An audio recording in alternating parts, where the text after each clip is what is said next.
As discussed in this morning's daily financial news, a lot of you sent me an article from Newsweek. In this article in Newsweek, Nick from Reventure Consulting was highlighting that Phoenix, Arizona might be the next market to follow Austin in falling 20% plus. Folks, if you don't know Austin, it is down roughly 22, 23% from the peak. But I don't want to talk about Austin. I want to talk about the next housing market that Nick is saying could fall 20%. According to that article, Phoenix is down roughly 6% from the peak. Active inventory is at 2017 levels. And unfortunately, Nick is saying, folks, wait, don't do anything, which, as I discussed in the daily financial news, is horrible advice, in my opinion. But I wanted to talk to Lance Lambert, CEO of Resi Club, and actually see what the data is telling me, not selective parts of the data, the entire story, the entire trend. We're going to do a show on Phoenix, Arizona. Lance, how you doing? Thank you so much. Doing great. Thank you for having me. Absolutely, man. Well, you are the guy with the data. You've got data going back decades. You don't cherry pick data to create a scary story. So let's pull up all the data you have on Phoenix and talk about what's real, what's going on, and maybe what the trend looks like. Yeah, absolutely. Give me a second. I'll share my screen and we'll jump right into it. Give me a second.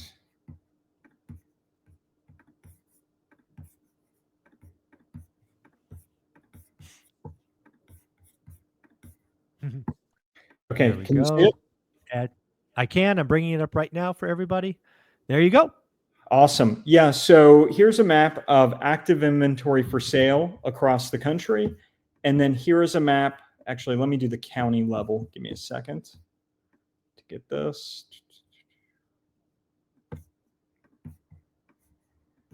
So this is a map of active inventory for sale across the country by county.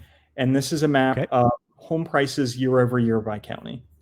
And what you will see is that Arizona has seen active inventory rise a lot more than other places in the country. The main county in Arizona is up 3% from pre-pandemic levels. Active listings there are 15,000 for single family and condo versus around 11,000 the same time last year. This data is for the end of March. I do have end of April that's about to go out to my Resi Club Pro members at the end of today. But the gist is still the same. It's up around single digits from pre-pandemic levels when you were at 15,000 also back in March 2019. But remember, at the height of the pandemic housing boom, everything is just selling off the shelves. There's so much housing demand. There's only 3,000 active homes for sale in both March 21 and March 2022, and prices were ripping. Year over year now. Yeah. So the first thing, so real quick, I just want to highlight. Can you go back to the other chart? I apologize. Yeah. So the first thing I want to highlight, Newsweek and Nick from Reventure Consulting are absolutely correct. If you look at housing active inventory today, it is higher than any year back to 2017. So the first part of that story is an accurate statement. Yeah. And now on home prices, you can see nationally, still a lot of blue across the country. You are going to see this decelerate this year. For sure. Zillow Home Value Index is now plus 1.2% year over year. So right now, even though with all this blue, nationally only up 1.2%. And the reason is a lot of these higher, bigger population metros in the Sun Belt, Atlanta, Dallas, Austin, Tampa, Jacksonville, have all slightly are down year over year in this indice. And so that's kind of really weighing on it. And as we go through this year, I expect that national number to decelerate. And some of them, like Freddie Mac and FHFA, are plus 3.9% as of the February reading for the national indices that reported for those on Tuesday. And then Freddie Mac is around 3 headed into the 2s. Black Knight, which is now ICE's home price index, is like 2.7-ish. CoreLogic's up 2.7-ish as well nationally. I expect them to decelerate this year. And I think that is definitely a trend that is an accurate call. I think prices are going to get decelerate. If there's enough deceleration, we could get a circumstance where for calendar year 25, some of them have us up, and then some of us, the Zillow Home Value Index might be down for the calendar year. Sure, it's certainly possible. Now, when we talk about Arizona, we are seeing weakness and softness in a lot of those markets there. The main county there down 1.3% year over year, down 7.7% from the 22 peak. So even though it doesn't have big drops for one particular year, what happened is we were just up so much for home prices in 2022 in Phoenix that even though the market went into I would almost call it a flash crash in the second half of 22 for Austin, and Phoenix. And you had a lot of the iBuyers who were having to unload inventory that not only did prices rip in 22 after ripping in 21 and 20, but in 22, these iBuyers were also overbidding even the market. And so when you overpay during a frenzy, and then that market shifts very quickly, a lot of these iBuyers became forced sellers and they had to quickly mark down. And so that's when Redfin exited and closed theirs. Zillow had announced actually 6 months earlier, around October, November 2021, that they were exiting iBuying. So they weren't buying at the peak, they were just selling. And then Redfin and Open Door and some of these like OfferPad were kind of forced sellers. This is why I love talking to you every week, why I love you being a part of the channel, is you just state the facts, you don't cherry pick data. So as I gave Nick credit in chart number 1, he has an accurate statement. I believe he is being either inadvertently or purposefully misleading on prices, right? He highlights, in this case, it's down 7.7% from the peak. What he doesn't say is, oh, by the way, in the last year, it's only down 1.3%. Actually, in 2 years, it's up. So he doesn't call out this flash crash, which was the second half of 22, because that's where the pain was. You basically had buyers that were buying things hand over fist and then suddenly become forced sellers. The second half of 2022 was iBuyers exiting markets like Phoenix. And that's why I think Nick and his ultimately daily crash calls aren't complete. He doesn't tell the full story. He cherry picks, and I think it does his buyers or investors a disservice, but that's my opinion. So here's Case-Shiller for Phoenix. Anybody can go into Google and find this indice for the Phoenix. This is repeat sales. You can see the huge boom, right? And that's really much bigger boom than you saw nationally. It had 06, right? And a huge bust. National peak to trough was 27% for Case-Shiller for U.S. home prices from the peak of 06 to the bottom into 2012. In Phoenix, it 50% plus percent, and Las Vegas. And so you can see the run up here during the pandemic housing boom, bigger than national growth again. And then you have the what I consider a flash crash for the second half of 22 in Phoenix. This happened in Boise, it happened in Austin. And then heading into 23, what happened is those three particular boom and then the flash crash in the second half of 2022, they all kind of went in a bit of different directions. Austin tightened up a little bit and then continued to see a grind downwards. And then Austin and Boise kind of started to grind a little bit upwards. And so Austin's still grinding a little bit down, not seeing like the flat, like it's not crashing like it was. Like it's not like a flash crash that you saw in the second half of 22, right? It's a lot of weakness in the market. It's a lot of softness in the market. And then on an aggregated basis, single family and condo prices for the whole metros for Austin is still grinding down. But for Phoenix, they've kind of grinded up a bit. Now you will see in some of the forward-looking data, like the Zillow Home Value Index, you see some softening there. And so maybe they kind of work down a bit here. But you can see here the trend, which is why Phoenix is down so much from peak 7.7 is that pretty much blow off. Where it was a couple of big buyers becoming forced sellers. It's again supply demand 101. It's just very frustrating when people take pieces of data, try to create on a doom-based scenario. I don't know how you could look at this chart and say Phoenix is going to crash 20%. It had a little bit of window where demand came on. It chewed through that, lowered prices, and frankly is up since the bottom. It's just wild that people lean into this and forecast a 20% crash in Phoenix. I just don't see how that chart screams 20%. And now, so here's year over year for Phoenix. I'm a little behind. Somebody actually requested this data for me a few months back, and so I did it. Zillow Home Value Index now for that metro is down 2.5% year over year for Phoenix. So you are seeing more weakness there. Freddie Mac, which I keep that data to, give me a second, is plus 0.2. So since I did this, Freddie Mac has decelerated from 0.8 to plus 0.2. And then the Zillow Home Value Indexes went to minus 2.4. So you are seeing some more weakness and softness come into that market. Sure. And so I think Case-Shiller will also begin to decelerate. It usually is a little bit behind. Zillow Home Value, and people give Zillow such a hard time where they're like, Zillow data, why would you use that, right? And I think they think about Zestimates. And the thing with a Zestimate or any type of online aggregation for your individual property, it's going to be off, right? Because it's an algorithm trying to determine a price of an individual property when there's so much nuance to that property where, the algorithm can't drive up and see curb appeal, right? That's something it can't really do, right? Like a person would see.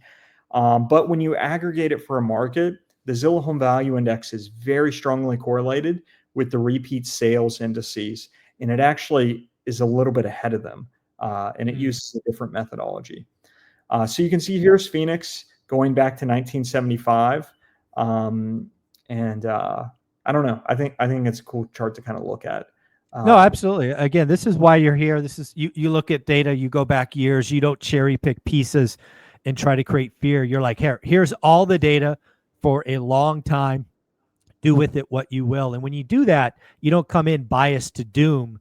You really just allow the audience to look at it and go, hey, can you look at this and really see a 20% crash? And I would think most people go, no, that doesn't look possible based on the data as of today. So let's do something a little fun. Let's take Phoenix. And so February's reading for the Case-Shiller for 23, which in the real world, that would have been like December, November, right? Right. Gets down to that reading. And so let's see what the peak was for Phoenix. That one. 343. So 343.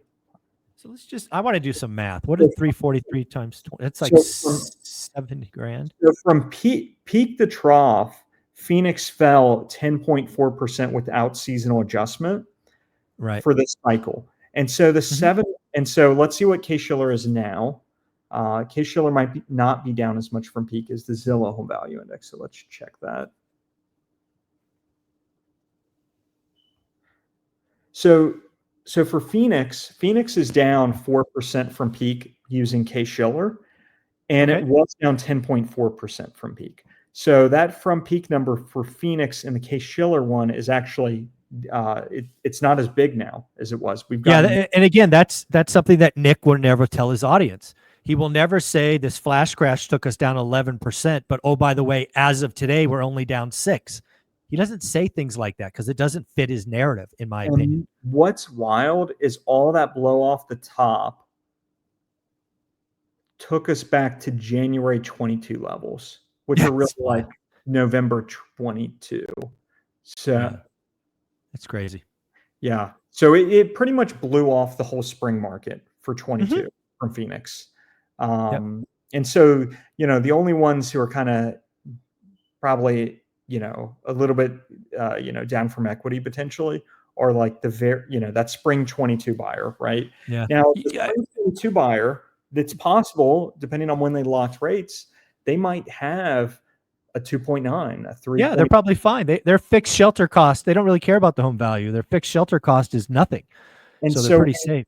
When you're amortized at that low of a rate, the amount that's going to principal is It's very like high. 50%. Yeah, it's at least 40%. Yeah. Yeah, exactly. So it's very high out of the gate. So and I that's need even I need a favor from I need a favor from you. I did not prep you for this, so if it takes you too long to get it, just tell me.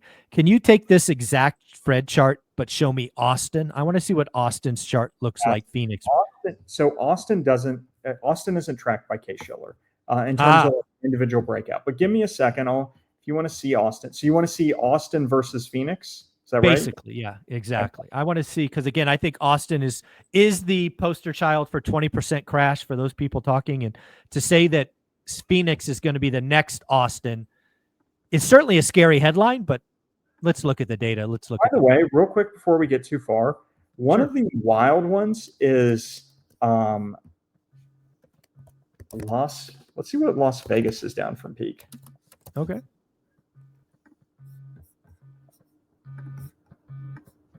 Las Vegas is only down 2% from peak, and they were one that was flash crashing with I remember. Boise, Austin, Phoenix. Not quite as much as like a little less behind them, but they tightened up and they actually bounced all the way back. Yep. Just about. I mean, they're still down 2% in this indice from peak. Okay, Yeah. so you want to see Austin versus Phoenix. Phoenix. Okay. Yes, please. Okay. I'm going to do these as metros. Okay.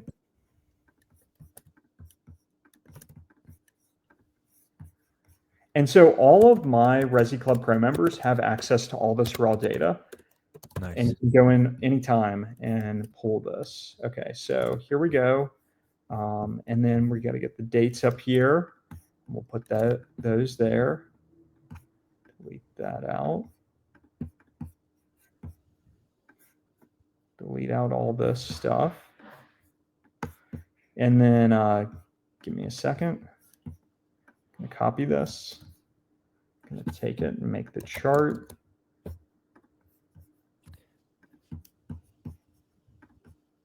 Damn, you're good. So I think your computer is smoking. It's going so fast. And let's see here.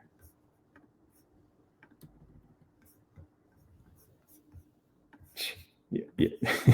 Actually, the computer is having trouble. I got some stuff open. Okay, let's keep going. Okay, so here's Austin and Phoenix. Let me color them. And one thing about Austin that's fascinating is that the market did not see a boom bust during GFC. And so that should be the very first thing that your eyes look to here. Or look at Phoenix, right? And then that was really Austin. That was really a call on Texas. Texas did not adopt the toxic loan products that much of the country like Phoenix did. Exactly.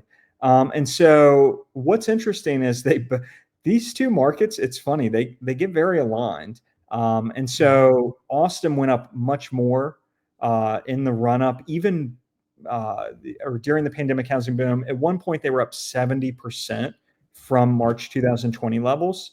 And now they're barely up 30%. So Austin is down like 23% from peak, but they've blown off about like 39 percentage points of gains, which is kind of not quite 39, but 30 something. It's up there. Yeah. And so I got you. So this is the Zillow Home Value Index, and you can see what I mean here, where it's starting to show a bit more weakness for Phoenix. But most of that weakness, right, was that blow off the top in the second half of 2022. And then Austin here, you can see had even a harder blow off the top. And then every spring, because this is not seasonally adjusted, it gets like a little bit of a gain, but barely nothing. And that's why I have my tables where I can check like markets that barely see faint appreciation in the spring, those month over month gains, those are head fakes. Those are still markets incorrect. And so I've correctly been seeing on the Austin ones the past couple of years, like when I see that appreciation, okay, still incorrect here.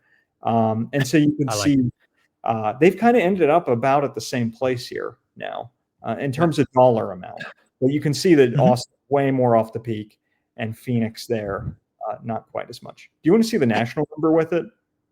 Sure. I mean, is it easy for you to do? I think so. Let's see how fast I can do it.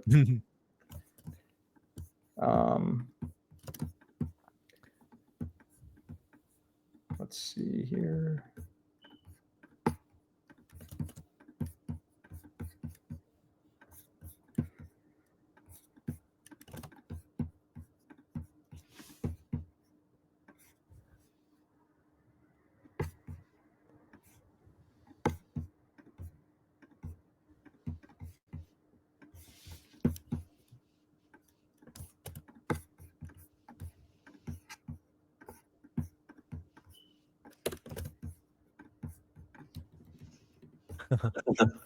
Okay. It's fun to see it work. Oh, there we go.